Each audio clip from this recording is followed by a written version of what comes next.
마르코복음의 말씀을 묵상해 보도록 하겠습니다. 예수님의 이름이 널리 알려져 마침내 헤로데 임금도 소문을 듣게 되었다. 사람들은 세례자 요한이 죽은 이들 가운데서 되살아난 것이다. 그러니 그에게서 그런 기적의 힘이 일어나지 하고 말하였다. 그러나 어떤 이들은 그는 엘리야다 하는가 하면 또 어떤 이들은 옛 예언자들과 같은 예언자다 하였다. 헤로데는 이러한 소문을 듣고 내가 목을 벤 그 요한이 되살아났구나 하고 말하였다. 이 헤로데는 사람을 보내어 요한을 붙잡아 감옥에 묶어둔 일이 있었다. 그의 동생 필리포스의 아내 헤로디아 때문이었는데 헤로데가 이 여자와 혼인하였던 것이다. 그래서 요한은 헤로데에게 동생의 아내를 차지하는 것은 옳지 않습니다 하고 여러 차례 말하였다. 헤로디아는 요한에게 앙심을 품고 그를 죽이려고 하였으나 뜻을 이루지 못하였다. 헤로데가 요한을 의롭고 거룩한 사람으로 알고 그를 두려워하며 보호해 주었을 뿐만 아니라 그의 말을 들을 때 몹시 당황해하면서도 기꺼이 듣곤 하였기 때문이다. 그런데 좋은 기회가 왔다. 헤로데가 자기 생활에 고관들과 무관들과 갈릴레아의 유지들을 청하여 잔치를 베풀었다.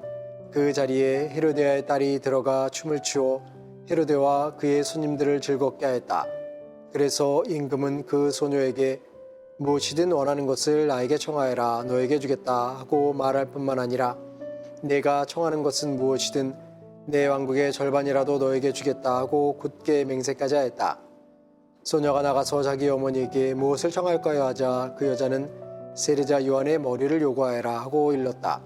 소녀는 곧 서둘러 임금에게 가서 당장 세례자 요한의 머리를 쟁반에 담아 저에게 주시기를 바랍니다 하고 청하였다. 임금은 몹시 괴로웠지만 맹세까지 하였고 또 손님들 앞이라 그의 청을 물리치고 싶지 않았다. 그래서 임금은 곧 경비병을 보내며 요한의 머리를 가져오라고 명령하였다. 경비병이 물러가 감옥에서 요한의 목을 베어 머리를 쟁반에 담아다가 소녀에게 주자 소녀는 그것을 자기 어머니에게 주었다. 그 뒤에 요한의 제자들이 소문을 듣고 가서 그의 죽음을 거두어 무덤에 모셨다. 참 예수님, 오늘 복음에는 세례자 요한의 죽음에 대한 이야기가 나옵니다. 우리가 잘 알고 있는 것처럼 헤로데 왕은 자기 동생 부인하고 결혼해서 살고 있었기 때문에 아무래도 늘 윤리적인 입장에서는 마음이 편치 않았죠.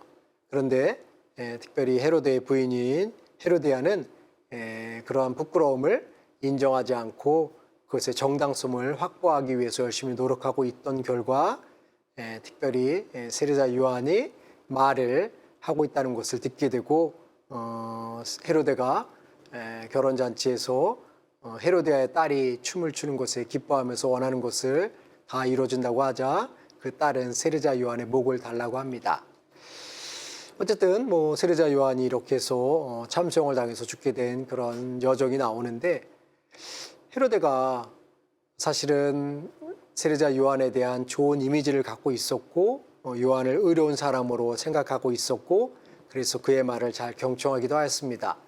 근데 결정적으로 자기의 생일날 많은 사람들 앞에서 원하는 것을 무엇이든 다 해주겠다는 이야기를 했고 그 체면을 구기지 않기 위해서 세례자 요한의 목을 치게 됩니다. 아마도 헤로데 입장에서는 굉장히 곤란했겠죠. 세례자 요한의 말을 거부하고 싶은 마음이 있으면서도 그의 말이 옳다는 것을 인정하고 받아들였기 때문에 그를 존중하고 있었는데 고관들 앞에서 헤로디아 딸의 춤에 대한 결과로 약속을 지켜야 되는 그런 어려움에 직면하자 약속을 지킨다는 미명하에 세례자 요한의 목을 베어오게 합니다. 아마도 헤로데는 그 순간 갈등을 했겠죠. 어떤 걸 선택해야 되는가. 분명히 올바른 의인은 요한을 죽이는 것은 올바른 결정이 아니다라는 생각을 하면서도 또 한편으로는 자기의 체면이 중시되기 때문에 사람들 앞에서 한 약속을 어기는 것은 자기 체면을 구기는 것이라고 생각을 했기 때고 그래서 두 가지 갈등 속에서 결국 자기 체면을 선택하게 되었습니다. 헤로데가 자신의 부끄러움을 정말 알고 그 부끄러움을 잘 받아들이는 그런 과정이 있었으면 그는 또 다른 삶을 살게 되리라고 생각이 듭니다. 하지만 그는 자신의 부끄러움보다는 자신의 체면을 더 중요하게 여긴 결과 결국 세례자 요한의 목을 베게 되지요. 저는 여기서 바라보면서 그 헤로데 왕이 자신의 부끄러움을 느끼는 그 순간 어떤 것을 선택하느냐는 갈등 속에서 그 부끄러움을 인정하고 난 이렇게 부족한 사람입니다. 나는 올바른 일을 하기 위해서는 나의 체면을 포기할 수 있습니다라는 그런 용기가 있었다고 한다면 의인이었던 세례자 요한을 죽이지는 않았겠지요. 물론 그 순간엔 창피하고 부끄럽고 또 왕의 입장으로서 사람들께 정말 죄송한 마음이 가득했겠지만 그럼에도 불구하고 그 부끄러움을 올바른 길로 전환시키게 되면 그는 정말 멋진 왕으로서 자리했을 것입니다. 하지만 그는 그 부끄러움을 숨기기 위해서 자기 체면을 앞세운 결과 세례자 요한을 죽이게 되는 극악무도한 행위를 저지르게 됩니다. 그래서 우리는 헤로데 왕처럼 부끄러움을 느끼는 인간들이죠. 모두가 나약한 존재들이기 때문에 때로는 자신이 했던 일에 대해서 창피함을 느끼고 숨기고 싶고 두려움을 갖게 됩니다. 하지만 그럴 때 그것을 의연하게 드러내고 나는 이렇게 부족한 사람입니다. 그러니 오히려 저를 위해서 기도해 주십시오. 저를 용서해 주십시오라고 자신의 나약함을 드러내게 된다면 오히려 그것을 통해서 사람들로부터 신뢰를 받게 되고 용기를 얻게 되고 올바른 길을 걸어가게 되겠죠. 하지만 헤로데 왕처럼 자신의 부족함을 숨기고 커버하고 다른 것으로 포장하려고 하는 그 순간부터 그의 삶은 오히려 부끄러움이 증오로 바뀌고도 그리고 죄악으로 넘어갈 수 있는 위험성을 갖고 있습니다. 그러므로 우리는 자신의 나약함을 숨기려고 포장하기보다는 나는 이런 사람입니다. 그러기에 나를 용서해 주십시오라고 자신의 나약함, 초라함을 진솔하게 드러내는 것이 더 중요하지 않을까 하는 생각합니다.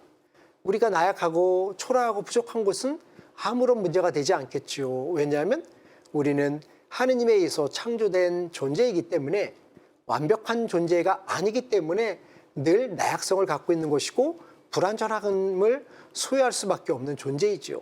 그러기에 우리는 부족함이나 나약함이 부끄러운 것이 아니라 그것이 나의 모습이고 그래서 그런 부족함을 채우기 위해서 예수님이 필요하고 하느님이 필요하다는 것을 인정할 수만 있다면 오히려 우리는 하느님으로부터 더 많은 축복을 얻을 수 있을 것입니다.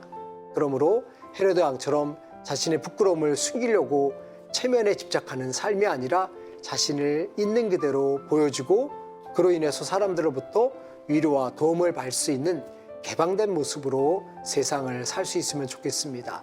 병자에게는 의사가 필요하다는 예수의 말씀, 건강한 이에게는 의사가 필요하지 않지만 병자에게는 의사가 필요하다는 그 말씀처럼 우리가 나약하다는 것을 인정하는 그 순간 예수님께서 우리들에게 다가오실 수 있다는 것을 믿으며 우리의 나약함을 진솔하게 드러내고 그래서 주님을 불러오는 영광을 얻을 수 있도록 노력할 수 있으면 좋겠습니다. 감사합니다.